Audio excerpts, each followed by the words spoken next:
Green Machine says Rangers will be tested by Motherwell, keep the ball on the ground. I was saying to Mick before we come on air, Tam, that Keith Jackson came out with a stat last night, which I have checked because he can be a bit unreliable, but Motherwell haven't conceded a goal at home since October the 18th. I mean, that is remarkable. I mean, it's one thing going in this run, but not to concede a goal at home. I mean, see, to be honest, I kind of go along with you and I would back Rangers to win tomorrow night, but I'm not that confident about it. Yeah, I think when you look at how open Motherwell play, you know, when the defenders split and get the ball and midfielders drop in and the play wide players go very, very wide, or fullbacks play wide, they're very open to play against. So that stat is incredible that they've not conceded a goal since October. So they're very good defensively, but they're going to be tested big time against Rangers. I think Rangers are the best team in the league at set pieces. I think they've really improved since the lad Fry's come in as well. And I think that with the size that they've got, the delivery into the box, they're going to test Motherwell. I think Rangers won't be too concerned about possession. I think we've seen that under Danny Rall, that they can be fairly pragmatic in their approach. They can come and sit in and let the other team have the ball, let Motherwell dominate the ball, and then they can pick them off on the counter-attack or at set pieces. So I think it's a real fascinating clash of styles. And up until a week ago, they say a week's a long time in football, I thought Rangers were struggling for goals and creativity.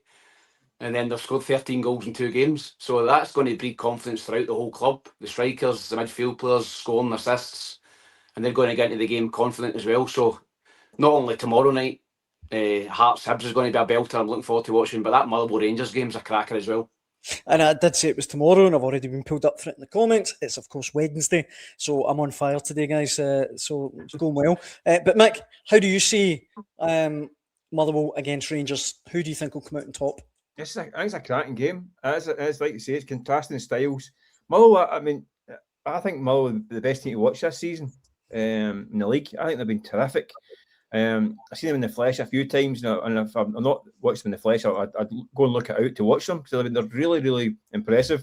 The way they play the game, they're brave on the ball. It's going to be interesting, because Rangers will try and dominate them physically. I think Steve Welsh getting back to Motherwell was a big boost for them as well. Getting them late in the window, especially for those kind of corner kicks and set pieces. But Motherwell shouldn't be scared of anyone the way they play. And the thing is, Rangers will leave some gaps for them at times to go and try and exploit. You look at Maspanisi, getting in those channels. The boy Elijah Just has been a star this season, hasn't he? Been brilliant this season. I actually think that's the one that Celtic should have went and got. They're talking about Celtic later on. I think he's one that they could have went and tried to get. Never mind Maspanisi. He looked like a bit of a no-brainer. I think he's been terrific. I think Rangers probably would have enough to get through it, but it's not going to be straightforward, that's for sure. It might be a game decided by a set piece again. The Motherwell pitch isn't looking that great, is it? I mean, I know it's been great for years. After it used to be brutal, didn't it, Tam, back in the day? Oh, horrendous. It was a sand pit, wasn't it? Yeah. It was flip-flops rather than boots on that part, wasn't it? Yeah, it was always one of the worst pitches to play on when I was playing, and then the last few seasons it's been like a bowling green. Aye. But I think just with the weather, there's been a lot of rain, obviously, and a lot of pitches are struggling. I mean, even Hibs during the week against Dundee United, their pitch has been fantastic this season, and I couldn't believe how bad it was on Wednesday. I hope my groundsman's not watching, but I think it's just with the weather and the amount of rainfall we've had in January and February that a lot of the parts are struggling. But that, I think, again, Motherwell, the way they play, they need a good surface to go and play.